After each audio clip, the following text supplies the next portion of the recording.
So I'm having a chat with Gary Numan. How are you? I'm doing very well, thank you. Everything's gone amazingly well with the record so far. So I'm kind of just reveling in that at the moment. You know, all the nerves are over now, and things have gone well. So this is a lovely moment, actually, to be honest, because there's an awful lot of tension and nervousness sort of building up to release, and you never know how it's going to go and what people are going to think. So when it goes well, it's quite a lovely feeling. Yeah, absolutely. And as mentioned, Intruder is out now, one of your vast collection of solo records that you've been releasing over the many years. If people got a chance to go and take a listen to Intruder now, what can people expect to hear? Well, it's an album that tries to speak for the planet. It's every song is if the planet could speak about the way it feels at the moment, with climate change and what we're doing to it, what would it say? How does it feel? Is it hurt? Is it disillusioned? Is it disappointed? Is it angry? Will it fight back? Is it already fighting back? Is COVID a part of that? That's really what the album is about, sort of thematically. Musically, it veers between fairly heavy industrial sort of electronic type things to sort of more sad. There's a lot of sadness involved, so there's some of that on there as well. But it's pretty heavy, to be fair, and it's pretty uncompromising, and it's not particularly optimistic. there's no sort of dangling thread of hope at the end of it. It's all pretty pretty. No, it's not grim, but it's not telling a happy message, that's for sure. Yeah, definitely. And obviously that's reminiscent of the current times we're in. And having touched on COVID, we've been in and out of lockdowns for the best part just over a year now. How has that affected the record in any way? Well, most of it was written and recorded before COVID hit. I'd probably done about 75% of it before March last year. And so the thing that was weird for me was that the idea behind the album already had the earth fighting back. That was already a part of the lyrical content that I'd written. So when COVID came along, it was almost, in a sort of weird way, it was almost like proof. There you go.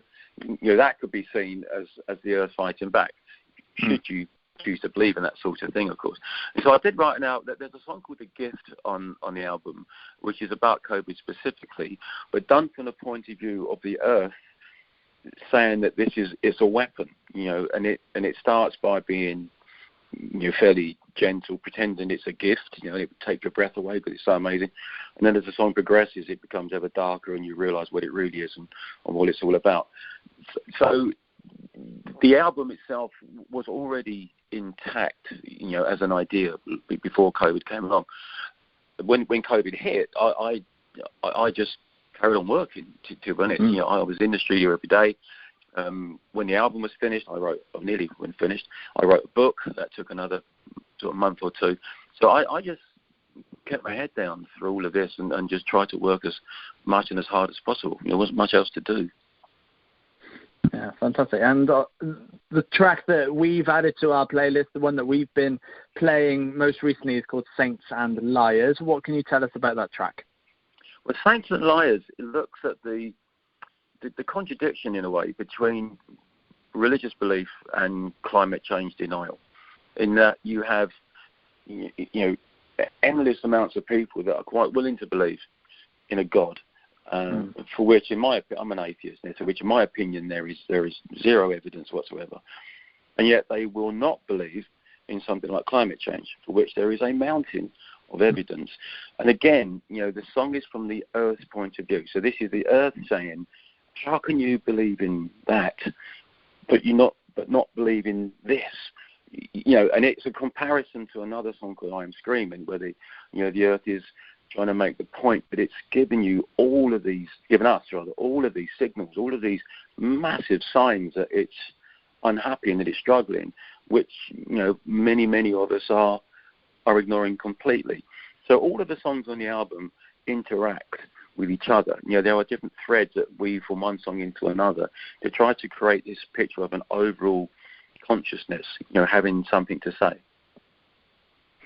Yeah, fantastic. And you've been releasing music for many years now, having first released records back in the late 70s, and you've even had number ones with Our Friends Electric and Cars. How have you evolved, developed since the early days through until now?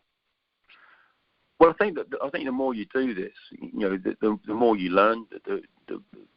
Hopefully, you get better. You make mistakes and you figure out how to do things better. How to layer music, how to work structure into songs.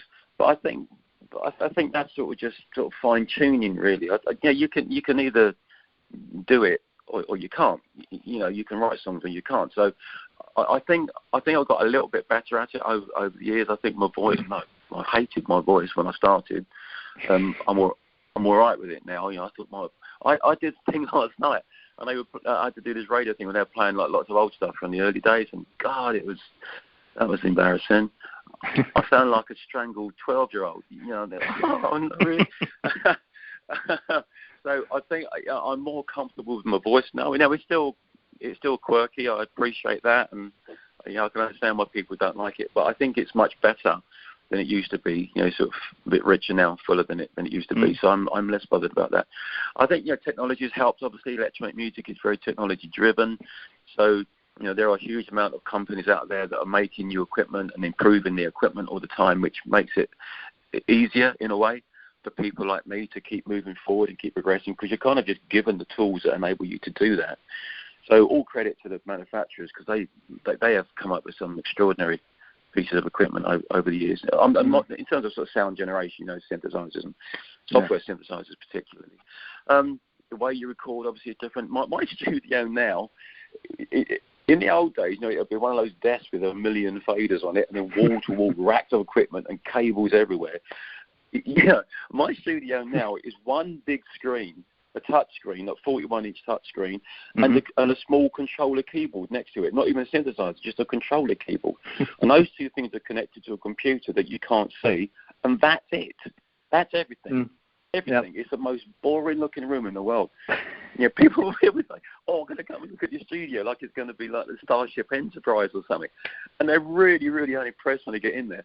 And yet, it is more capable than any other studio I've ever had, ever. It's phenomenal what it can do, but it doesn't look that much anymore. So everything's moved on, and it's still very, very exciting to be a part of it. Yeah, absolutely. And looking to the future now as well, the record is out. You'll be wanting to go on tour, and you even have some dates booked, but they're not going to be for another year yet. No, that's terrible. That's the thing. When you join a band, you make a choice not just about your work for the future, but your whole lifestyle. It's a lifestyle choice. You're going to be in the band. You're going to be touring around the world, getting up in front of people. That's what you've chosen to do with your life.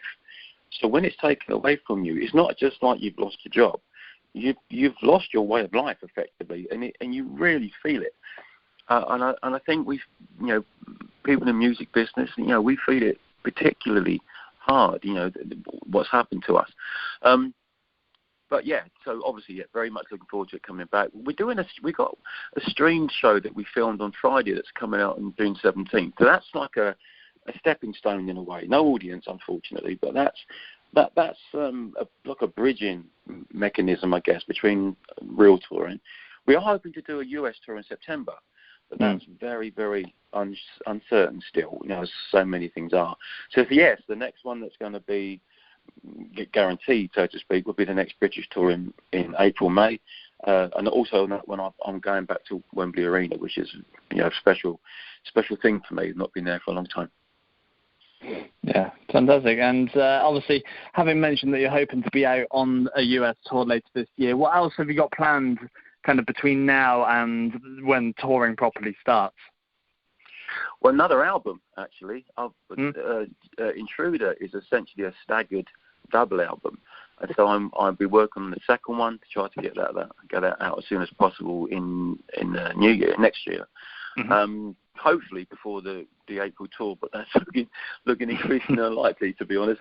I'm still here. I'm still in Britain doing this, and I should have been well underway with that by now. But yeah, that's pretty much it. It'll be mainly studio work, and you're working as quickly as possible on the next album, to Intruder. So is it going to have a similar sound to Intruder, or are you taking it in a different direction? Well, it's a companion to it. So not entirely sure about the sonic layers of it yet, whether it would be the same as Intruder or not. It feels like it ought to be because it is a companion album, part of this staggered double. Theme-wise, I would like to stay connected to Intruder but not say the same thing. So the idea in Intruder that the Earth is fighting back, and may have been for maybe even a couple of 100 years or more, I find quite an interesting idea that we may have unknowingly been in a war with the planet and be fighting this war for quite some time without ever realising it. And so that's quite an interesting idea. That I might look into that a little bit more with the next one as a continuation of what Intruder began. Yeah, fantastic. Excellent. Well, Gary, it's been great having a chat with you. Thank you, man. Thank you very much. Nice to speak to you too.